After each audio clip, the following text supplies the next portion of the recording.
Oke Gunners, selamat datang di VA, sebuah tema subtema di channel Vero Arsenal terus yang bakal ngebahas putar Arsenal, yang biasanya sih preview dan review pertandingan lah, dan sekali ngebahas opini dan transfer Arsenal lah. Oke, langsung aja seperti biasa. Kalau ini aku pengen preview atau sedikit mengulas pra pertandingan lah, pertandingan Arsenal lawan MU di kandangnya MU kalau nggak salah ya, di Stamford Bridge. Dengan yang bermain minggu malam 22 waktu jam 11 lah kurang lebih waktu Indonesia Barat.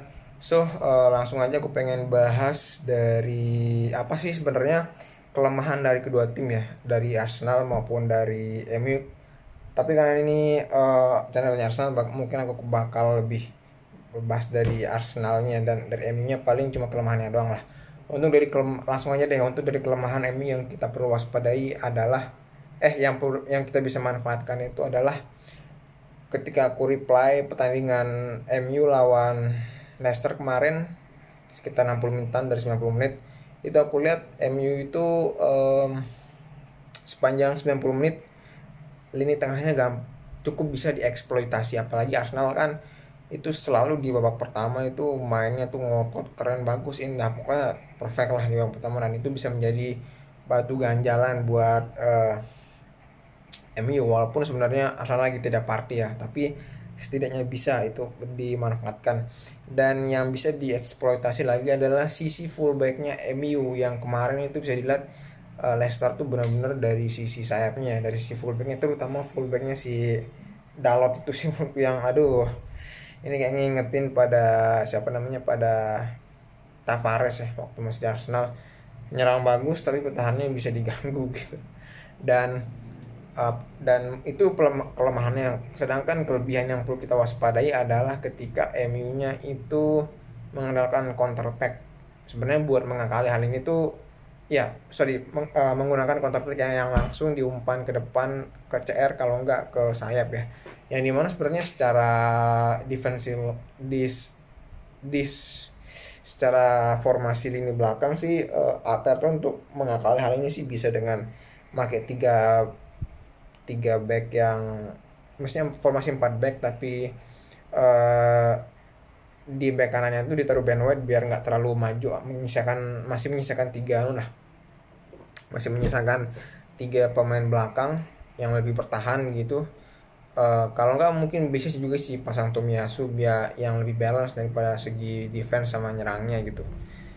Tapi entah mana yang bakal dipakai Arteta sih, kayaknya opsinya masih cukup bagus lah, karena Arsenal cukup bagus bisa menahan sisi sayap gitu dengan ada dua fullback mereka gitu. Dan untuk kalaupun MU tiba-tiba langsung ke counter atau langsung ngasih bola panjang ke CR, itu sebenarnya bisa diantisipasi oleh Saliba ya, yang lagi bagus 5 game terakhir gitu, konsisten, sama Gabriel lah, tapi lebih ke Saliba sih yang banyak nolong. Dan untuk sekalian juga buat mengakali counter sih, atau mengakali permainan MU yang cukup main counter, itu sebenarnya bisa diakali dengan Arsenal bermain layaknya Arsenal bermain dengan lebih reaktif, bisa juga. Tapi Arteta kayaknya terakhir pakai taktik itu ketika lawan Palace ya. Kalau enggak ya Arsenal kayak biasa sih bermain rapi aja ketika lawan Aston Villa di babak pertama kemarin, itu lebih dari cukup sih. Dan yang itu dari MU-nya, dari aspek MU. Kalau Arsenal cukup bermain rapi aja lah, rapi, bagus seperti kemarin gitu lawan Aston Villa. Ya syukur-syukur kalau bisa sepanjang 90 menit lah, tapi minimal sampai awal babak kedua lah. Dan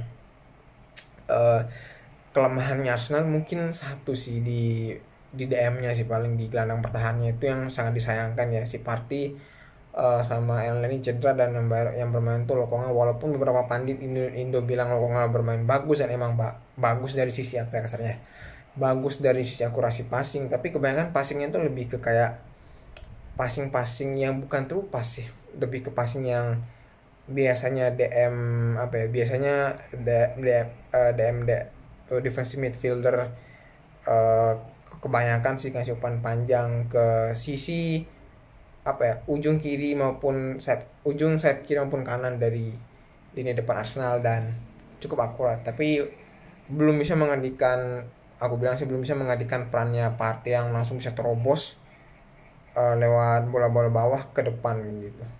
Dan mungkin Zaka harus lebih bekerja keras buat turun dari kotak penalti MU ke agak ini ke belakang buat jemput bola sih, karena emang uh, Lokongan masih agak lemah dalam mengirim bola ke depan secara turupas ya, bukan secara long pass. Kalau long pass sih dia semua pemain juga bisa, tapi kekurangannya long pass emang ya, yaitu kurangnya apa 50-50 buat nyampe nya gitu.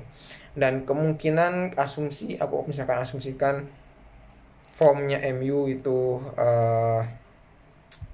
kurang lebih seperti kayak Leicester kemarin, dan formnya Arsenal seperti lawan Aston Villa kemarin, yang dimana bagus di babak pertama tapi jelek kurang lah di babak kedua, tapi mental tetap bagus buat ngejos.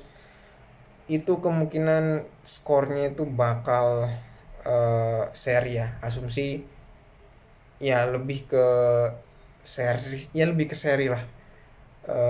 Mungkin aku sedikit bakal lebih mengunggulkan Arsenal jika apa namanya pertahanannya MU nggak sebagus kemarin, dan Arsenal ya menjadi sedikit lebih unggul Arsenal jika pertahanannya MU lebih menurun lah daripada kemarin, karena penyerangan MU nggak mau sama juga sebenarnya, tapi sisi pertahanannya yang bagus di laga pertandingan sebelumnya. Tapi yang namanya big match, anything can happen, entah dari tiba-tiba Arsenal dapat kartu merah, bahkan MU yang dapat kartu merah sehingga kita lebih banyak ngegolin atau apalah, bisa aja. Bahkan tidak mungkin MU yang ini yang aku takutin ya, MU bisa bermain ganas seperti lawan Liverpool kemarin. Padahal kita tahu sendiri ya, MU setelah lawan Liverpool tuh malah makin agak menurun, walaupun nggak sejelek 2 laga pertama mereka ya. Oke, udah hampir 7 menit. See you in the review Arsenal lawan MU yang mungkin aku kasih di hari Senin pagi ya, tuh nggak Senin kalau nggak Senin siang ya Senin mau maghrib lah, ini tergantung gimana kondisi gue. Oke, thank you Gunners, thank you Sobat VA, see you.